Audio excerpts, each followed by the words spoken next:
a segunda vinda do Senhor e o reino milenar. Romanos 8, de 18 a 25. Porque para mim tenho por certo que os sofrimentos do tempo presente não podem ser comparados com a glória a ser revelada em nós. A ardente expectativa da criação aguarda a revelação dos filhos de Deus. Pois a criação está sujeita à vaidade, não voluntariamente, mas por causa daquele que a sujeitou, na esperança de que a própria criação será redimida do cativeiro da corrupção para a liberdade da glória dos filhos de Deus. Porque sabemos que toda a criação, a um só tempo, geme e suporta angústias até agora. E não somente ela, mas também nós, que temos as primícias do Espírito, igualmente gememos em nosso íntimo, aguardando a adoção de filhos, a redenção do nosso corpo. Porque na esperança fomos salvos. Ora, esperança que se vê não é esperança, pois o que alguém vê, como o espera? Mas se esperamos o que não vemos, com paciência o aguardamos. Aqueles que são justos pela fé na justiça de Deus recebem a glória do céu.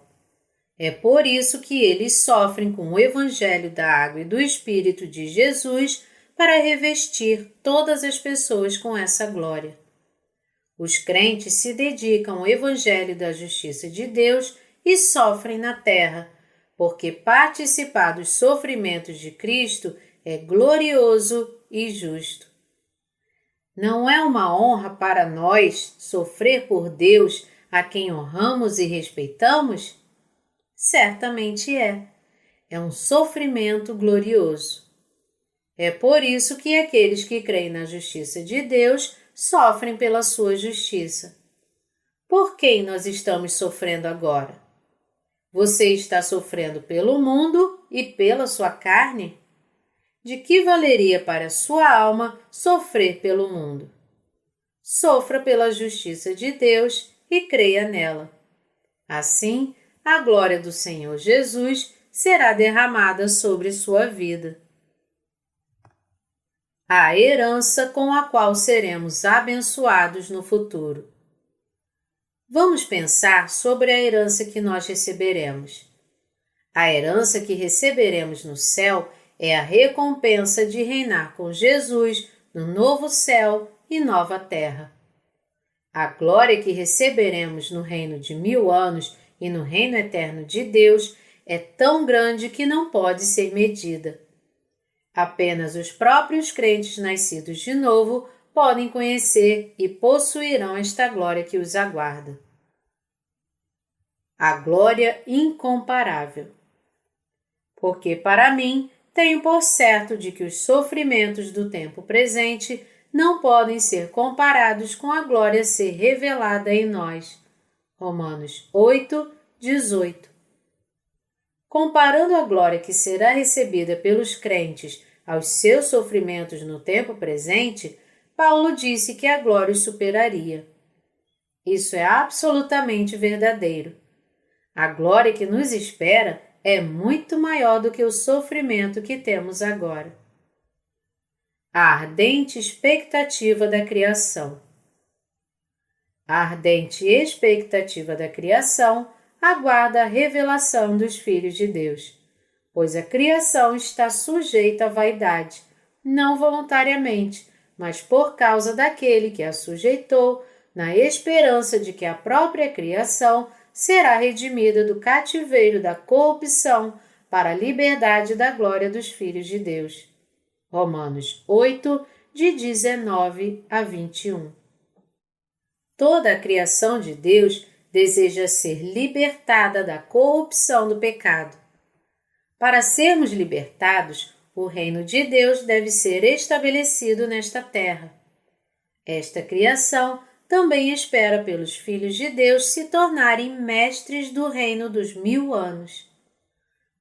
Toda a criação, portanto, aguarda pelo dia em que os filhos de Deus reinarão com ele, revestidos pela sua glória, no reino de Deus que virá, aguardando a redenção do nosso corpo. Porque sabemos que toda a criação, a um só tempo, geme e suporta angústias até agora. E não somente ela, mas também nós, que temos as primícias do Espírito, igualmente gememos em nosso íntimo, aguardando a adoção de filhos, a redenção do nosso corpo.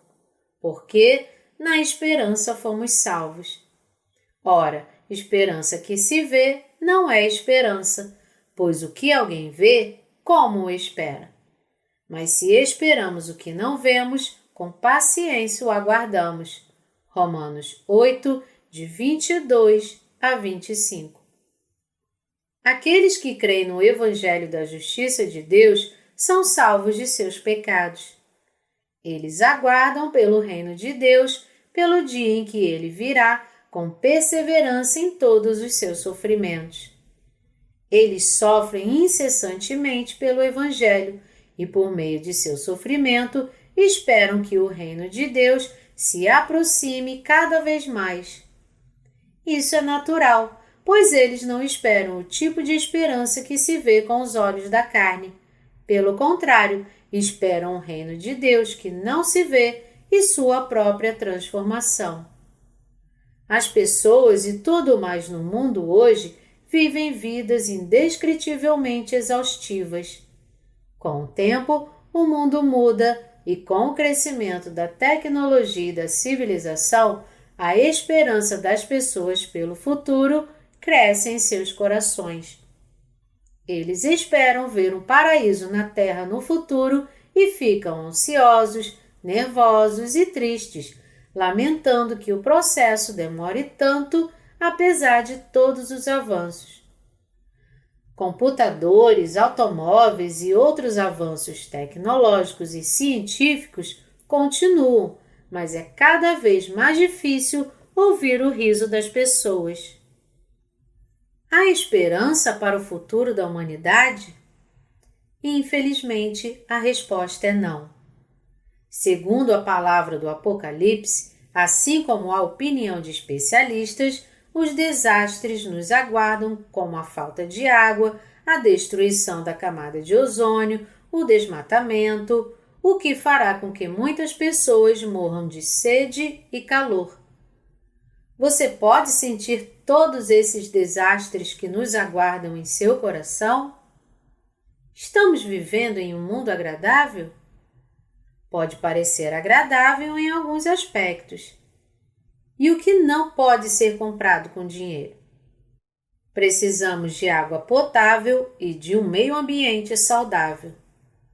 Mas a camada de ozônio está sendo destruída, permitindo que raios mortais passem pela atmosfera, enquanto os raios ultravioletas causam mutações nas plantas e endurecem o coração das pessoas.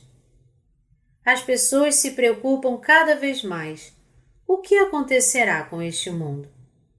Mas ao contrário das pessoas do mundo, nós, os crentes nascidos de novo, temos fé que participaremos da primeira ressurreição e reinaremos com Jesus por 1000 anos.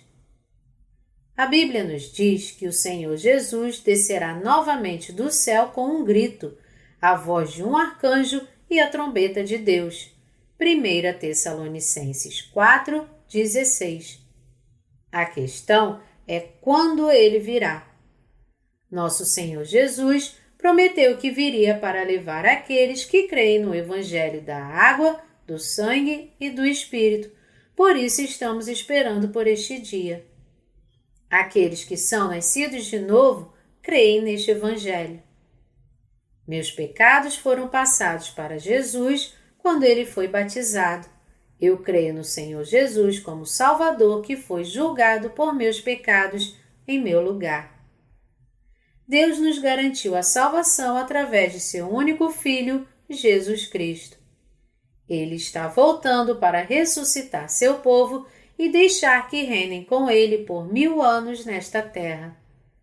A Bíblia é como um quebra-cabeça que deve ser montado por seus leitores.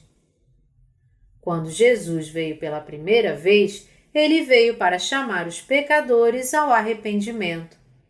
Ele carregou seus pecados em seu corpo por meio do seu batismo e foi julgado por eles pelo sangue que ele derramou na cruz.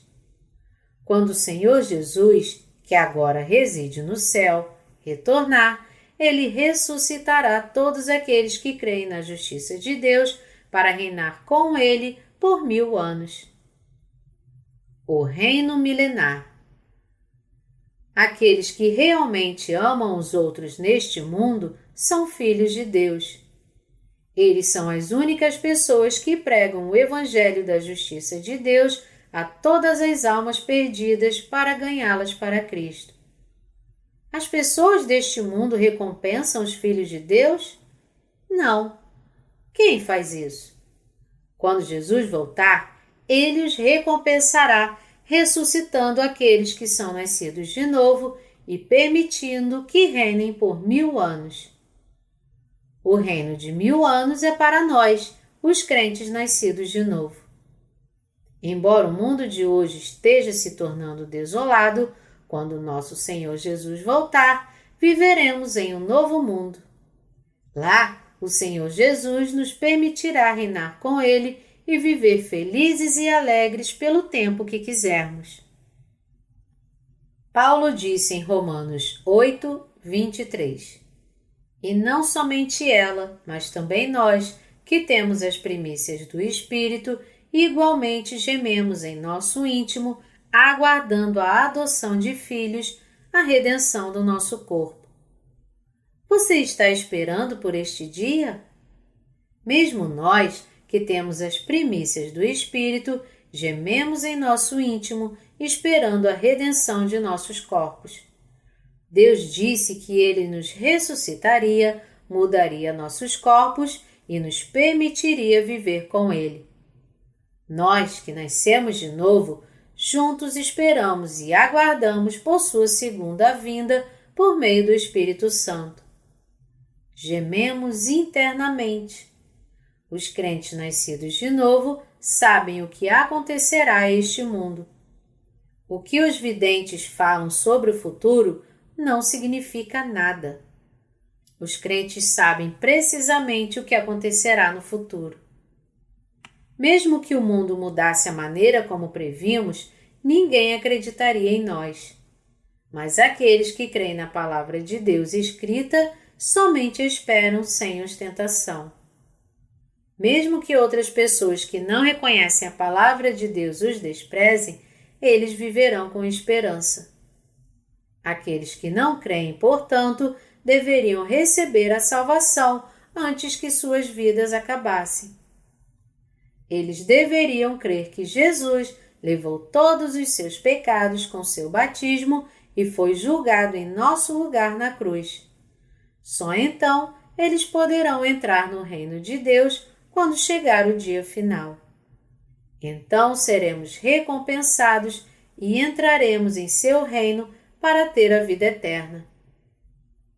Você está triste? Está cansado? Ou você está satisfeito com a sua vida?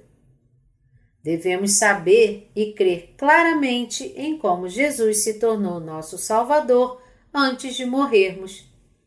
Nós também devemos nos preparar para a nossa vida no céu. Este mundo não é tudo. Conhecendo essa verdade, devemos nos preparar para viver no céu. Isso é que os sábios fazem. Você vive no prazer dia após dia? Se você vive, você é uma pessoa tola. Aqueles que desejam o melhor, ou seja, a terra celestial, e se preparam para que seus sonhos se tornem realidade entrando lá, por outro lado, são sábios que constroem sua casa na rocha. No reino milenar. Deus nos criou à sua própria imagem e queria que vivêssemos com Ele para sempre. É por isso que o Senhor Jesus veio a esta terra, recebeu seu batismo e derramou seu sangue para nos libertar de todos os nossos pecados. Aqueles que creem na justiça de Deus vivem com o Senhor Jesus e Ele os recompensará por isso. Nosso Senhor Jesus enxugará todas as lágrimas dos nossos olhos e nos recompensará por todas as dificuldades e solidão que temos sofrido. Deus renova todas as coisas. Ele permitirá que venha um novo mundo onde uma criança colocará sua mão na boca da serpente e não será picada. Isaías 11, 8. Devemos crer nisso e aguardar pelo que não vemos, esperando por aquele dia com perseverança. Se dissermos que esperamos o que vemos, somos tolos. Se por outro lado esperamos o que não vemos e cremos na palavra de Deus, somos sábios. Depois da nossa salvação, aguardamos a glória que, apesar de não vermos com os nossos olhos, certamente virá. O próprio Deus geme mais do que nós, mas ainda nos faz esperar. Nós estamos aguardando ansiosamente para que a nossa carne seja transformada em corpos espirituais e para reinarmos quando o tempo chegar. O que o Espírito Santo que habita em nós diz? Pelo que ele nos faz esperar? Ele está nos fazendo esperar pelo reino milenar. O Senhor Jesus está esperando para renovar nossos corpos e viver conosco. Nós também estamos esperando para reinar por 1000 anos junto com Deus. Aleluia! Nós damos graças ao nosso Senhor Jesus. Os cristãos vivem com esperança no céu e confiam nessa esperança. Essa confiança não se baseia em nossos sentimentos, mas na palavra de Deus, que não mente.